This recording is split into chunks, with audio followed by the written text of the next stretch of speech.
Bateau guinéenne Malabo est au cœur de l'actualité diplomatique régionale avec l'ouverture ce mercredi des travaux du Conseil des ministres de la Communauté économique des États de l'Afrique centrale, CEAC. La réunion qui se tient dans la prestigieuse salle de conférence de Sipopo constitue une étape importante dans la préparation de la 6e conférence extraordinaire des chefs d'État et de gouvernement de la CEAC prévue le 7 février dans cette même ville. Rassemblant les ministres et représentants des États membres, ce Conseil des ministres est un cadre essentiel de concertation et de prise de décision sur les grandes orientations stratégiques de l'organisation. Parmi les principaux sujets à l'ordre du jour figure la consolidation de la paix et de la sécurité dans la sous-région, la gestion des crises humanitaires touchant les réfugiés et les personnes déplacées, ainsi que le renforcement de la coopération économique et du développement durable. Prenant la parole à cette occasion, l'ambassadeur du Tchad en Guinée équatoriale, Zakaria Fadoul Kittir Jr., a insisté sur la nécessité de mettre en œuvre des mesures concrètes pour faciliter le retour des réfugiés dans leur pays d'origine.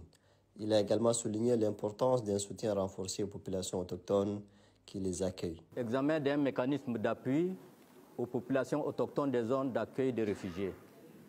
Vous comprendrez avec moi que dans les zones d'accueil, les populations autochtones sont victimes aussi de cette présence des réfugiés et qui impacte non seulement sur leur mode de vie, mais sur l'environnement d'une manière générale.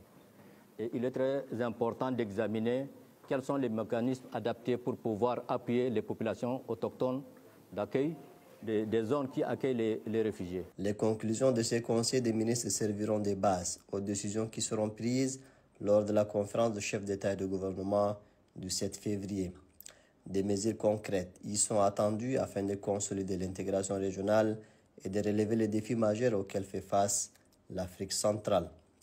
Le Tchad est représenté à ces travaux par l'ambassadeur du Tchad en Guinée équatoriale, Zakaria Fadoul Kittir Jr., représentant le ministre d'État, le ministre des Affaires étrangères.